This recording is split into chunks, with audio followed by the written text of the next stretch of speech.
I'm done. I'm just done. I've spent 16 years in critical care and operating room environments, making 200 to 300,000 plus dollars a year, and I'm just walking away from it all. The path to becoming a CRNA was very clear. You do this, you get that.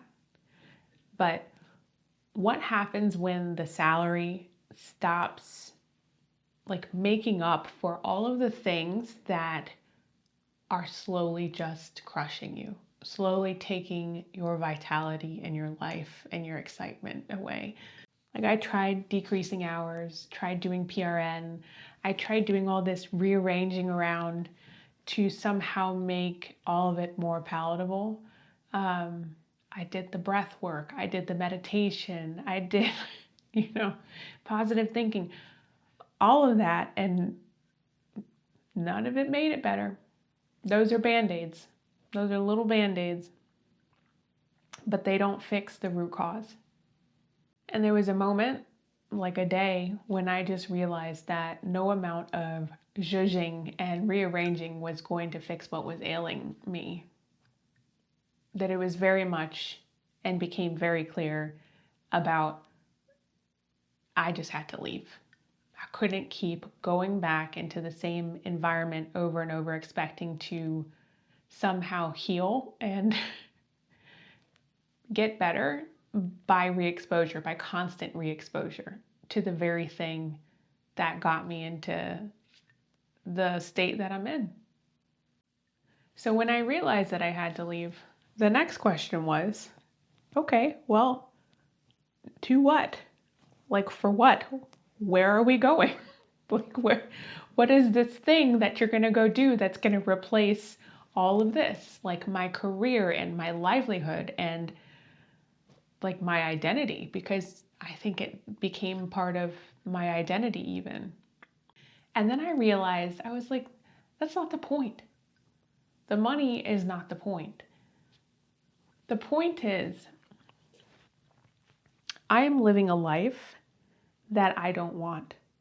I'm doing things day in and day out with my time, with my life energy, my hours, doing things that I don't want to do.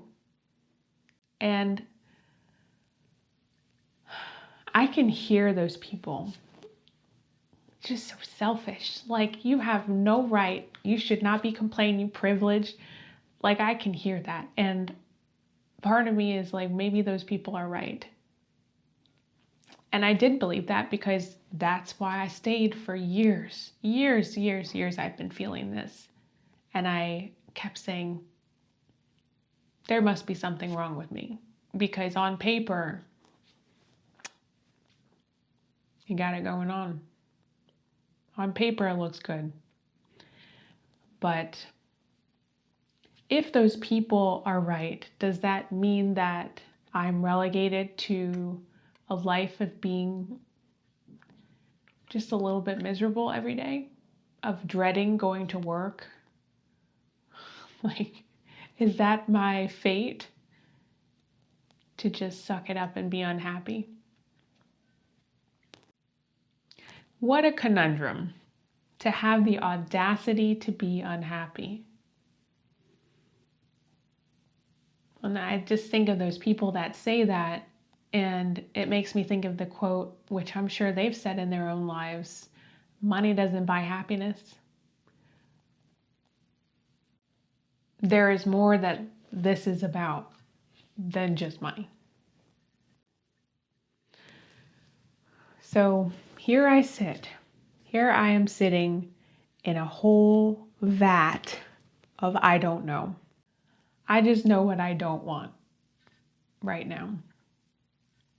I fell in love with uncertainty the day I realized my brain was no longer in charge.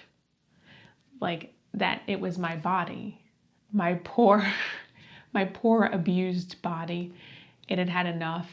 It had had enough of all of the weight and burden, all of the secondary trauma from being in healthcare, all of the things you can't unsee, the 3 a.m. traumas, all of it. My body had just had enough. I'm actually amazed at how many years and for how long I could just push through that, force it to work, and force myself to think that I was fine. Your body knows everything that your mind doesn't want to say out loud, that it doesn't want to admit. When I realized I couldn't force anything, and that was why I wasn't getting answers or clarity that I wanted or demanded, because I'd always had a plan and a North Star, when I realized that, I just loosened this Hulk grip that I had on control. And I just sat and I stopped and I listened. I had just listened to my body for the first time in a very long time. And I saw how tired it was. When I stopped fighting and thrashing and forcing and rushing, I saw and I felt terrible. I felt guilty. I felt a little bit like an abuser of my own body. I don't know what this channel becomes. I don't know what my life's going to look like in a year. But I do know that the version of myself that had all the answers was miserable. And this version sitting in front of you now with no answers can finally breathe. I just feel like I can breathe. And if you're sitting in your own uncertainty right now, and maybe you're surrounded by a whole lot of I don't know, with no roadmap or clarity or guidance,